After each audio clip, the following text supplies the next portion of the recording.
What's going on, guys?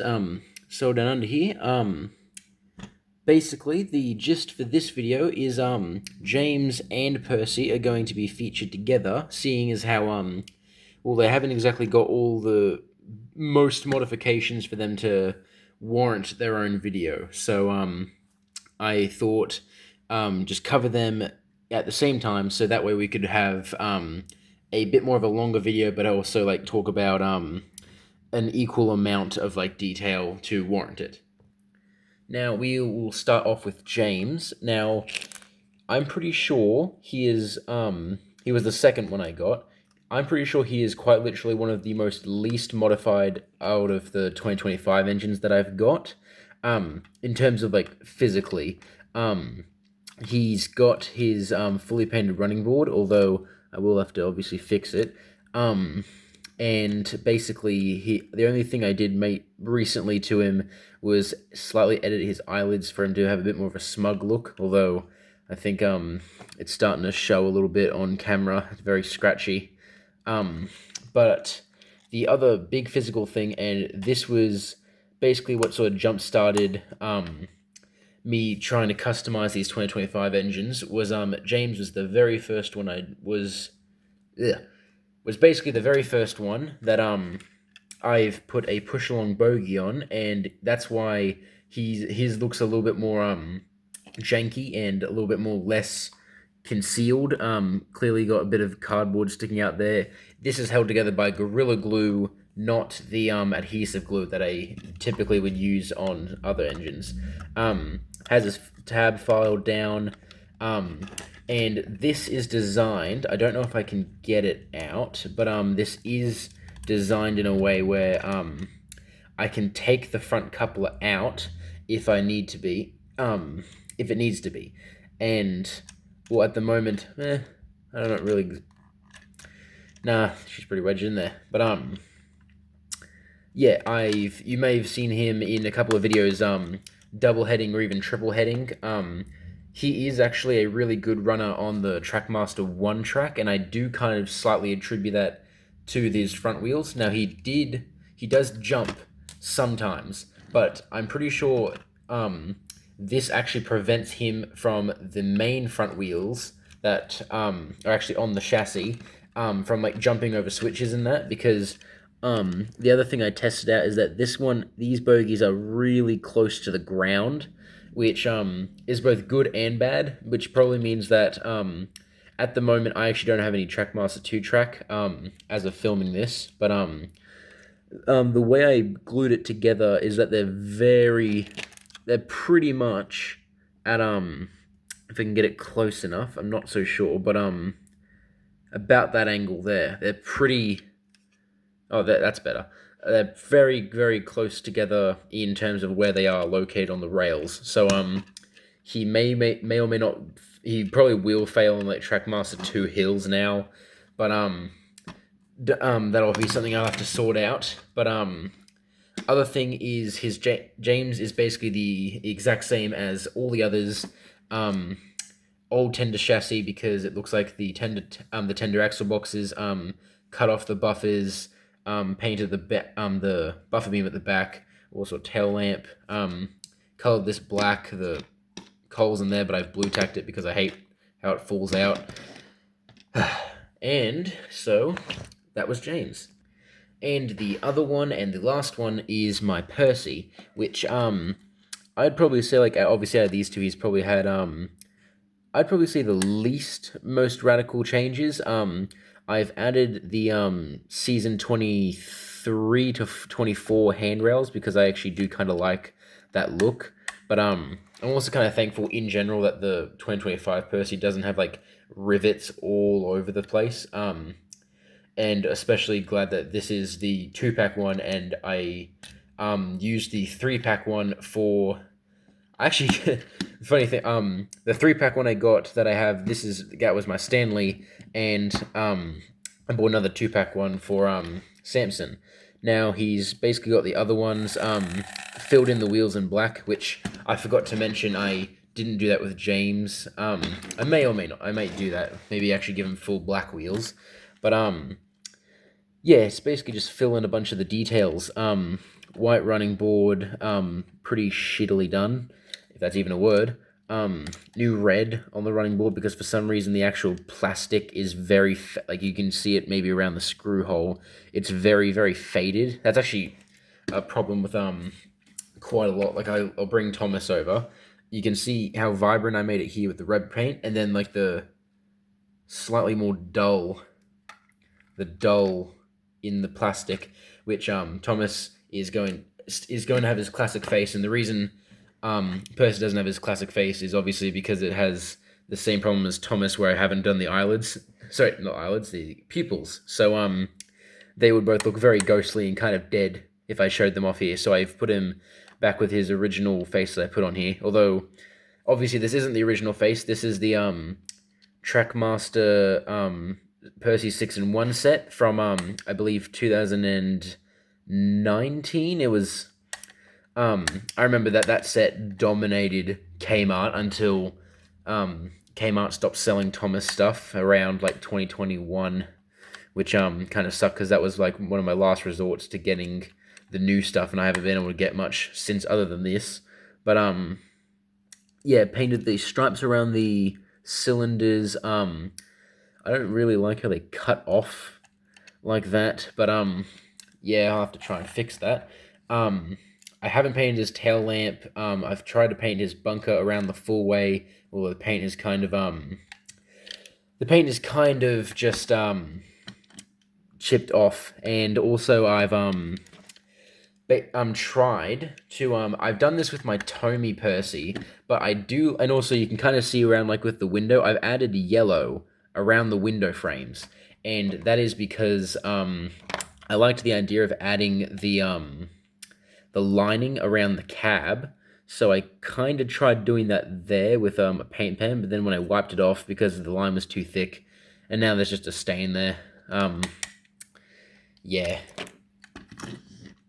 Okay, quick jump cut. You can probably hear it in my voice, but I was just dead set struggling because I didn't want to have the fan on blasting into the microphone, but like I've got to have it on. I'm dying. I'm bloody dying here, so you're going to have to put up with that being in the microphone. And that was my sort of dual review on slash like showcase on James and Percy. But one of the things I did want to sort of discuss was a thing I've been having in the back of my head for honestly a few months, but even like even before I started my channel. Basically when these were revealed, everyone either loved them, slightly disliked them, or just straight up hated them, especially in terms of the proportions. Now, the general consensus online is basically all of the tank engines, sans duck and whoever the hell this is, are all good, and then James and Gordon and Flying Scotsman, they just suck because their boiler radius is just super big. Like James should not at all. Like I'll be honest, James should not be this big.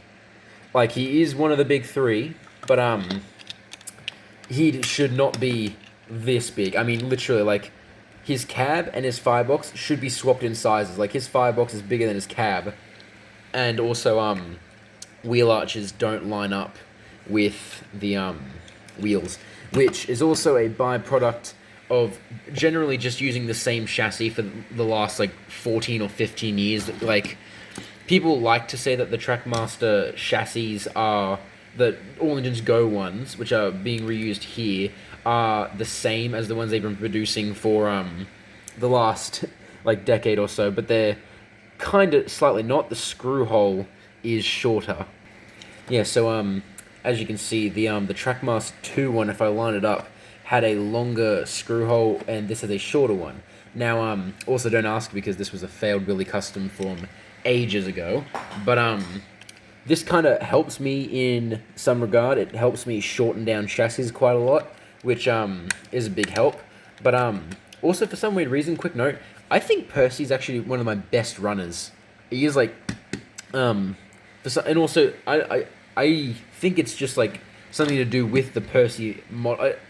I can't tell if it's the model or if it's the chassis. Because when I got the second Percy to make Samson, Samson just ran astronomically well. I don't know if it's like because these are fundamentally the same chassis from 10 years ago, but it's like the body weight on the chassis helps it more. I don't know if these, someone can probably tell me if these are like heavier or lighter or somewhere in the middle of Trackmaster 2. I don't have one on hand at the moment to really test it out, but basically the thing I was going to try and see if I can do was there is, at the moment of recording this, big talk about what's coming for Thomas in 2026.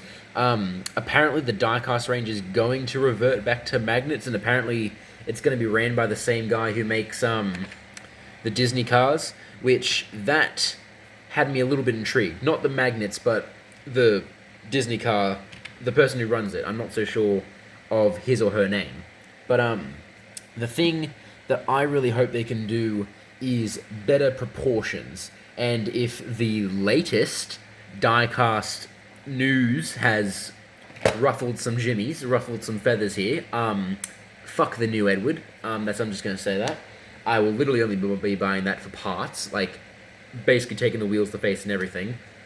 Actually, you can just sum that up for all of them. I'm just going to buy them all for parts and then just decimate them. But what I am going to end up doing is I'm going to try, starting January, possibly, because it's summer, and if you can already tell from the fan in the background, I am already dying and it's November.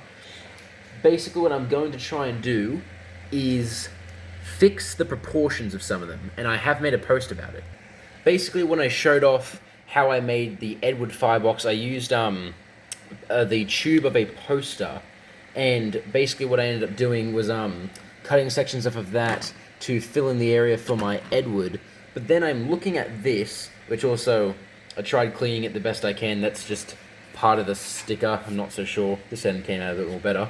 But I'm kind of thinking, now this may look a little bit cursed if it doesn't cover it over, but it is a slight, you can't really get it unless it's like a full face forward, but it is a slightly smaller diameter of the boiler radius on this James, and by extension my Edward Custom. And what I'm thinking is, I think I've sort of like not cracked the code, but why some engines, especially in recent ranges in the last couple of years, look fat. I'm looking at Trackmaster 2 for this one, especially the tender engines. It's because the boilers don't fully taper. Now, what do I mean by that? I mean, so if I demonstrate here on James, obviously you have the round section of the boiler right here. You've got the round section of the boiler, and then you have this little crease line here. This is where it would taper into the boiler support here. What this thing does is it doesn't fully taper like a cylinder. So obviously, like, yeah, on the front it doesn't look all that noticeable, but it's also, I think, more noticeable on the All Engines Go James diecast as well. It looks more flat. It doesn't, that's what I mean there. It looks very less rounded, more of like just a flat wall. So an already big engine just looks fat more because the boiler doesn't look like a boiler. And that's also probably why Thomas wins, because his boiler is definitely less wide than his Trackmaster 2 one, and Percy's boiler is concealed by, oh shit, and Percy's boiler is concealed under his tank, so he doesn't really have to worry about that. I wish I could show Duck, but unfortunately he is over in the UK, and I'm pretty sure he's not going to rock up to Australia anytime soon. But what do I mean by all this blabbering, and why is half this review half of these two and me discussing 2026 plans? Because I can. And my big plan is I'm going to try cut this off, like maybe not the cab, just cut all this off besides the running board.